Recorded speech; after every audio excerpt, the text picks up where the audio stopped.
Hello and welcome to my instance video series. Are you prepared? Today I will summarize the Razorfen Kraul dungeon, or RFK for short. The basics. Minimum level is 25. There are some nice twink items in here if you want to boost someone to get them for the level 29 bracket. Recommended level is 30 to 40. If you are level 30, you should do fine in this instance. The only problem is hitting the last boss, but the last boss is very easy, so that shouldn't pose much of a problem. The trash mobs are between 28 and 34, so some trash mobs can be quite high level, but that shouldn't be much of a problem anyway. In total there are 8 bosses. 2 of them are rare spawns, and 1 of them you usually skip unless there's a warrior who wants his warrior quest for this. The instance is located in the southern part of Barrens, and you can read it on the map here, Razorfen Kraul. So for the quests, Horde has 6 quests in total, and you can pick up most of them at level 22, and there are 2 quests inside the instance that require level 28 or level 29. Usually you want to do this escort quest that has a level 29 requirement, so make sure that you are at least level 29 before entering with a regular group. Further comment is the blue leaf tuber quest is, in my opinion, really annoying, and I usually don't do that quest. Only 1 or 2 persons can complete it, and it's a lot of hassle basically to do it. For the Alliance, there are 5 quests in total. The shared quests are Vilix the Importer, which is the escort quests found inside, and Blue Leaf Tubers, which I don't really recommend doing. Mortality Wanes is a quest that can be found inside. The Crown of the Kraul is the main quest for the Alliance, so make sure that you are level 29 before getting here. There's also a warrior quest for both Horde and Alliance in this instance. Let's start with the first quest, Vengeful Fate. You pick this up in Thunderbluff by Ald Stonespire, and you can find him near the elevators in Thunderbluff. And he wants you to kill the last boss and loot Razorflank's heart. This rewards you with one of these items, and the shoulders are strong, belt is strong as well, the shield is okay, but if you don't have any better loot, you should take the shield basically. Going Guano is a quest that you can pick up in Undercity from Master Apothecary Faranel. He resides in below the Apothecarium, and to get into below here you need to go in via this or this entrance. This will lead you down and below the Apothecarium. He wants you to find Kraul Guano, and these are dropped by bats. It's basically 100% or a guarantee that you will get this quest done, because you have to kill a lot of bats before the last boss. It rewards you with XP, gold, and reputation with Undercity. The next quest is an Unholy Alliance. This is a drop from the last boss, Shalga Razorflank. He drops the small scroll which starts this quest.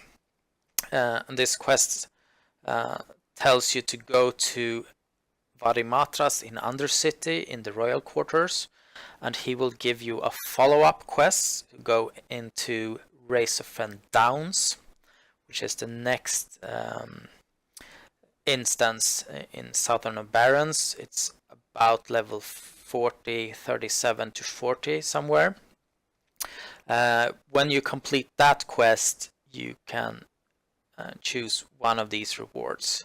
None of them are actually very good, but there's nice XP and it's quite easy to finish this quest. The Brutal Armor quest is a warrior quest that is available at level 20. Warriors need to collect a lot of things for this quest, but the hardest thing by far to collect is inside the instance. You get it from Thungrim Firegaze, and he resides up on this mountain top. And basically you have to kill the first boss, and usually when you run this instance you skip the first boss because he doesn't drop anything else except this quest item. So when you start the dungeon you have to take a left instead of a right to encounter him. There's not a lot of mobs, so it's not much of a detour to complete this. From this quest you get the Brutal Hauberk, which is a really nice chest, and this will probably last until level 40 as a warrior.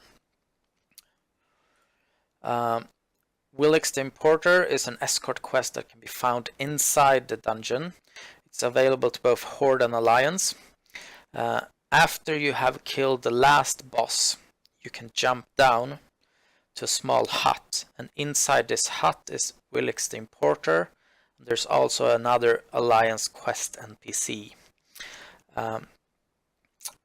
He wants you to escort him out of the dungeon, and when you have completed this quest you get to choose one of these rings. Be aware that he will despawn quite quickly after finishing the quest, so be quite quick to turn this in, because he's only there for like a minute or 2 minutes maybe. So a lot of people have missed to turn this in and then basically done a lot of effort for nothing. The next quest is the Blue Leaf Tubers, which is available both for Horde and Alliance. You can pick it up in Ratchet from Mebok Miserix. Right next to Mebok Miserix are 3 items that you need to pick up. The Snufflenose Owner's Manual, Crate with Holes, and Snufflenose Command Stick. You need these to command a small animal that will actually sniff out the tubers and dig them up for you. If you do this quest you will be rewarded with a small container of gems, and basically this is gems that you can find while mining, so it's not that great. This quest is really annoying. You can only do it in the area where you did the Willix the Importer quest, and there's not enough blue leaf tubers for more than 1 or 2 people, and commanding this critter is also very annoying and takes a lot of time. So I usually don't recommend this. I don't do this quest. It just fills up a lot of bag spaces, and there's a lot of hassle to do this. The next quest is the Mortality Wanes for the Alliance only. Basically you find a nearly dead night elf called Heralath Fallowbrook inside the instance. He's in the same tent as Willix the Importer, and he tells you to find Trishala's pendant, and this pendant is a very high drop chance from the Razorfen monsters, so the pigs basically, the pigmen, and when you have found the pendant you should return it to Darnassus, and then you will receive either the Morning Shawl or the Lancer Boots. The Crown of the Kraul is the main quest for Alliance, the main reason to go into RFK. The pre-quest for this is actually to go down the Great Lift, and just below the Great Lift there's a paladin that has died, a dwarf paladin, and in his hand there is a book. This book gives you the first quest called Lone Bro's Journal. And basically it tells you to run over here and turn it in to the next NPC, which is called Falfindel Waywarder. And he will give you the follow-up quest to go into Razorfen Kraul and kill the last boss and loot Razorflank's medallion. This will give you the same rewards as the Horde main quest. The shoulder pads are nice and the belt is nice. The shield is okay, I'd say. This is the main reason to do Razorfen Kraul for Alliance. Next up is the Warrior quest for Alliance. Fired Hardened Male. The quest giver is Furan Longbeard. You can find him in Stormwind in the Dwarven district. He will provide the warrior with quite a long chain of quests before this last quest.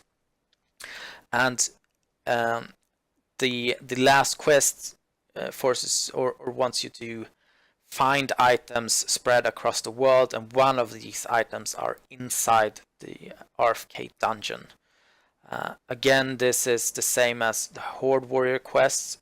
This boss is not usually killed in a normal run, so you have to tell the dungeon, your dungeon party, that you want to do it, and then in the beginning, instead of turning right, you turn left and kill 2 or 3 packs, and then the named mob is in there. So it's not a long detour to do it. And in the end, you get rewarded with the Fire Hardened Hauberk, which is a nice chest, and it will probably stay with you until almost level 40. So drops in the instance. There are 8 bosses in total. Rogug is the first boss, and this is the boss that you need to turn left in the beginning of the instance. He's only needed by warriors. He only drops the vial of Phlogiston, whatever you call it, and he has no other loot. Basically, he's just a named mob. So if you don't need his quest, you shouldn't go left. Earthcaller Halmgar is a rare spawn. He can drop this leather helm, which is very nice because helms on this level are quite rare. And he also drops the Wind Spirit staff. This staff is also quite nice. It has quite a lot of DPS, so for a druid or shaman this is quite useful. High amount of spirit, for priests maybe. Then we have Death Speaker Jargba. And he can drop Death Speaker robes, which is nice robes for all caster classes. Death Speaker mantle, which is quite nice cloth shoulders if you haven't received any better from other quests. And the best loot here is Death Speaker's scepter. This is basically a priest scepter. Other healers could use it, I guess, but priests can utilize the shadow spell damage as well. Other than that, it's for other classes it's not worth picking up. It has low DPS and only 1 spirit if you're not healing with it.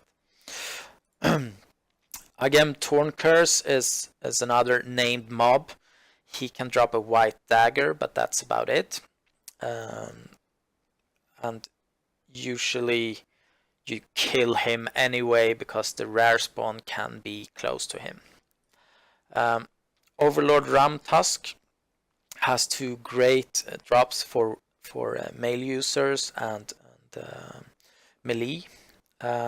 This helm is really good. It's one of the first helms that you will be able to acquire, and this will basically hold until you get Herod's helm from SM Armory. The Corpse Maker is a very good axe. Basically, this is best in slot for even for warriors until you receive your whirlwind weapon. And this is great for paladins, shamans. You could argue even hunters, even though the strength doesn't really help. But if you do a raptor strike with this, it will really hurt. Agathalos the Raging is a giant boar. He has 2 drops. The Ferine leggings, which are quite good leggings actually. They have a lot of damage on them for melee classes. A lot of attack power and crit. And he can also drop Swine Tusk Shank, which is a weird dagger in my opinion. It's very fast, so it's basically an offhand. Even for rogues, this is basically too fast to do any good damage with ambush or backstab. And it has stamina and spirit, which is a bit weird, so kind of a caster dagger, but not really. But some people want this anyway. Blind Hunter is a rare bat, and he will reside just before the last boss. If he has spawned. He has quite a nice necklace, 8 spirit, 4 stamina, and a good bow. This bow is probably best for warriors and rogues, because for hunters this is such a fast attack speed that you will just burn through arrows. Of course you do more DPS maybe, but you will need a lot of arrows while questing. If you have a bad bow, I would pick this up, but if you have a decent bow, I probably wouldn't use this for that reason, because you have to stop a lot and fill up on arrows. Batwing Mantle is a great cloth shoulder. There are many great cloth shoulders. This is one of them, but you should probably already have one from BFD or SFK already.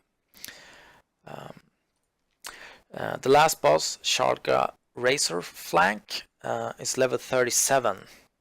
That's quite high in this dungeon.